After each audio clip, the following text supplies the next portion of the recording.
Welcome to Chess with Link. Today we're talking about the Scholar's Mate. The Scholar's Mate begins with bringing our pawn forward to e4. Now, moving out the king's pawn is a solid opening plan for just about any level of chess player. It allows our bishop to attack all the way over to the a file.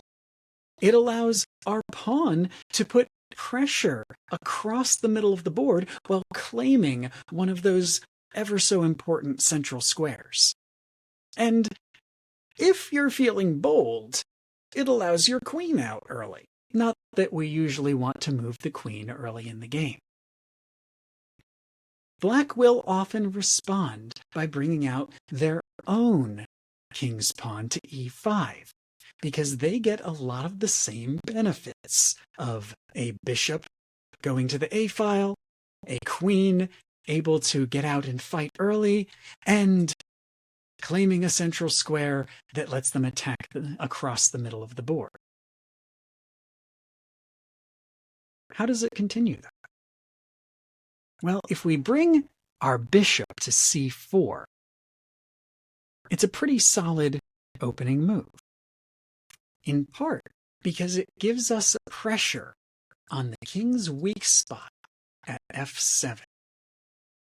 I call f7 the king's weak spot because this little square right in front of the king's bishop can only be attacked by the king at the beginning of the game.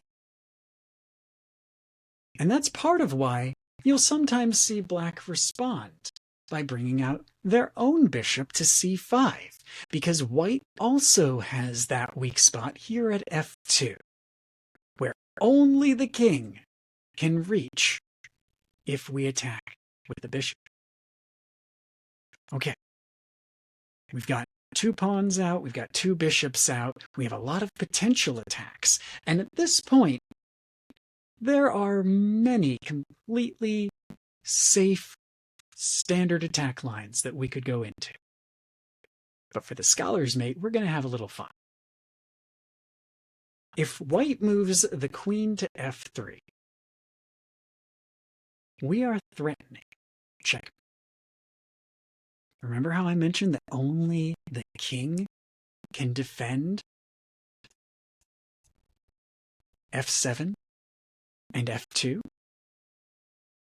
Well, if the queen is sitting at f3 and the bishop is sitting at c4, they are both targeting that same square. They're overloading that square. They're putting pressure on that square. They're working together for a lethal combo attack. If your opponent sees this attack, you could be in trouble. That's part of why we try not to move the queen so early in the game. But if they miss the attack, then let's say move their pawn forward to d7, trying to protect their central pawn and give their bishop a little bit of backup. That does nothing to interfere with our attack from the bishop, and it does nothing to interfere with our attack from the queen, and those two pieces combine their powers right there at f7, allowing us to move our queen forward for a lethal checkmate. The bishop protects the queen guards the squares that the king would want to run away to, and only the king can strike back. But no, he can't, because the queen is protected by the bishop, even as she delivers the checkmate. This move is not going to win you any games in middle or upper level games. It's very recognizable. But let's talk about how you could defend against it. Let's say you're playing black, and you see your opponent bring their queen out to f3. Instead of moving your pawn forward, it's important to recognize that the power of this attack comes from two things. First, that only the king can hit f7. And second, that the queen is able to get to f7 supported by the bishop. If we can interfere with either of those elements, we can totally turn this game around. And that's why one of the best defenses, if you happen to see your opponent bring out their pawn to e4, their bishop to c4, and their queen to f3, is to bring the black knight from g8 to f6. This does several things. First of all, it gets in the way of the queen's attack to f7, so that combo can never happen.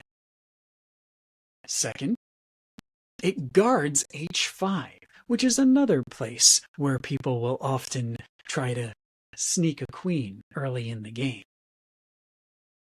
And finally, it gives you a convenient attack on e4. If you don't want to move that knight out, we can also remember that the pawn will block the queen's attack.